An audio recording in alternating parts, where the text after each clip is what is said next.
Hello guys, कैसे हैं आप लोग। तो चलिए पढ़ते हैं 23 नवंबर का current affairs. Fourth edition of Indo Pacific regional dialogue begins in New Delhi. तो जो इंडो पैसिफिक रीजनल डायलॉग होता है उसका जो फोर्थ एडिशन है वो न्यू दिल्ली में स्टार्ट हुआ है। It is an apex level international annual conference of the Indian navy. तो ये एक एपेक्स लेवल मीन्स होता है कि जो टॉप ऑफिशियल्स रहते हैं उनकी ये मीट होती है, एनुअल कॉन्फ्रेंस होती है इंटरनेशनल लेवल की, और इसे इंडियन नेवी ऑर्गेनाइज करती है।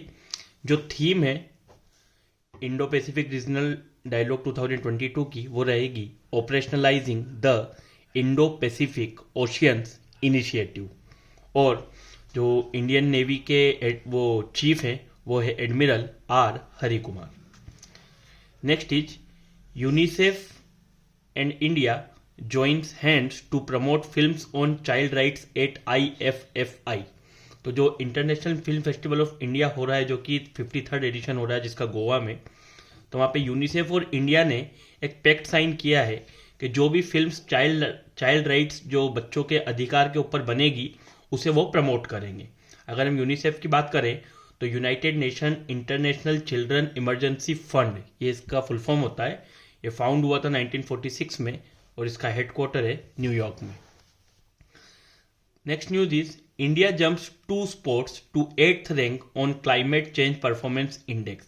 तो इंडिया ने 2 रैंक की छलांग लगाई है, 2 स्पॉट्स ऊपर बढ़ा है और 8th रैंक पे आ गया है क्लाइमेट चेंज परफॉर्मेंस इंडेक्स में। First 3 overall position remain empty. तो फर्स्ट, सेकंड और थर्ड जो पोजीशन है वो एम्प्टी रही है क्योंकि कोई भी कंट्री उन सब पैरामीटर्स पे खरी नहीं उतरी है। Denmark, Sweden, Chile and Morocco. तो Denmark, Sweden, Chile and Morocco जो है ये 4th, 5th, 6th, 7th रहे हैं और जो 8th स्पॉट है वो इंडिया को मिला है। India is the only G20 country in the top 10। India एक अकेला G20 जो ग्रुप है उसका मेंबर है जो टॉप 10 में आया है, और ईरान जो है वो लास्ट रहा है 63rd पोजीशन पे। Next is Cristiano Ronaldo to leave Manchester United. तो क्रिस्टियानो रोनाल्डो जो कि रियल मैड्रिड छोड़ के मैनचेस्टर यूनाइटेड क्लब के लिए वापस खेलना आए थे, पहले वो इसी क्लब के लिए खेलते थे और ये पोर्तुगल की जो टीम है पुर्तगाल उसके कैप्टन भी हैं, तो इन्होंने अब वापस अपने क्लब को छोड़ने का फैसला कर लिया है। Next is Romal Shetty nominated as CEO designate of Deloitte India. Deloitte India के नए जो सीईओ बने हैं, डेजिग्नेट हुए हैं, उनका नाम है रोमल Shetty.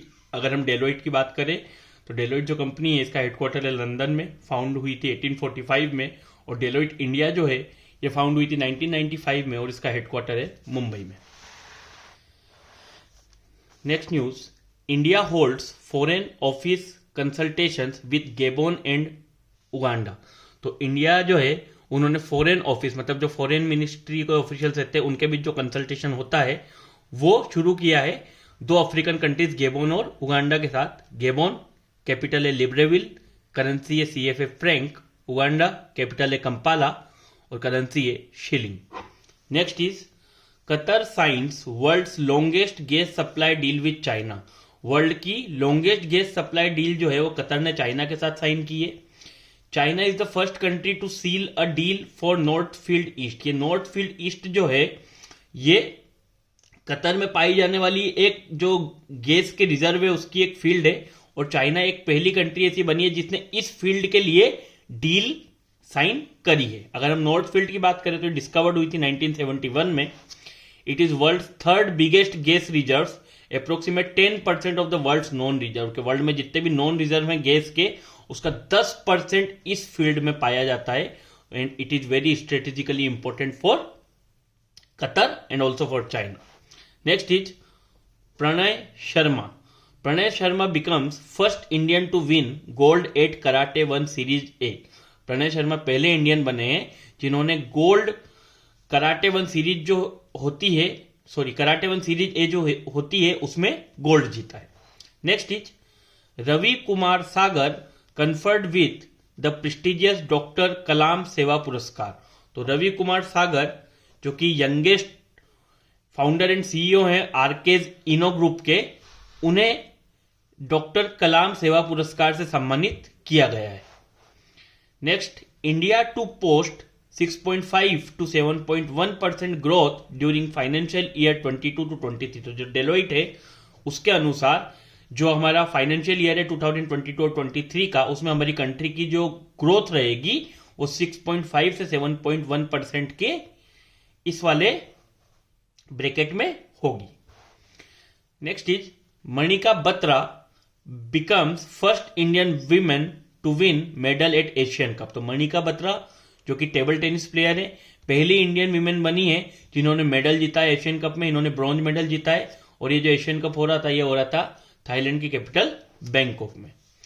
Next is RBI gives note to Canara bank, HDFC bank for rupee trade with Russia. तो रूपी ट्रेड जो होता है रशिया के साथ जो हम करने वाले हैं उसके लिए आरबीआई ने कैनरा बैंक और एचडीएफसी बैंक को भी परमिशन दे दी है।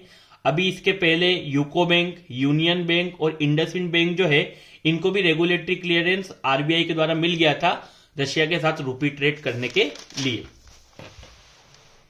Next, urban Gabru announces Surya Kumar Yadav as its new brand ambassador. तो एक मेन ग्रूमिंग कंपनी है अर्बन गबरू, उन्होंने जो इंडियन क्रिकेटर है इंटरनेशनल सूर्य कुमार यादव, उन्हें अपना न्यू ब्रांड एम्बेसडर अपॉइंट किया है। Next, ProAdept wins the prestigious Salesforce Partner Innovation Award 2022। तो ProAdept जो कंपनी है उन्होंने Salesforce का जो एक अवार्ड दिया जाता है Salesforce कंपनी के द्वारा, prestigious Salesforce Partner Innovation Award, वो जीत लिया है। ये इन्होंने कम्युनिकेशंस कैटेगरी में जीता है। और ये जो ProAdept है it is a global provider of advisory service for IT and telecommunication. जो आईटी और टेलीकम्युनिकेशन है उसमें ग्लोबल प्रोवाइडर है ये एडवाइजरी सर्विसेज के।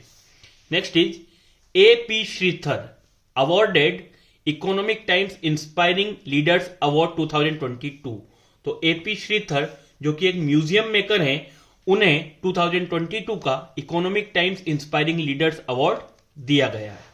Next is 9th India EU foreign policy security consultations held in New Delhi.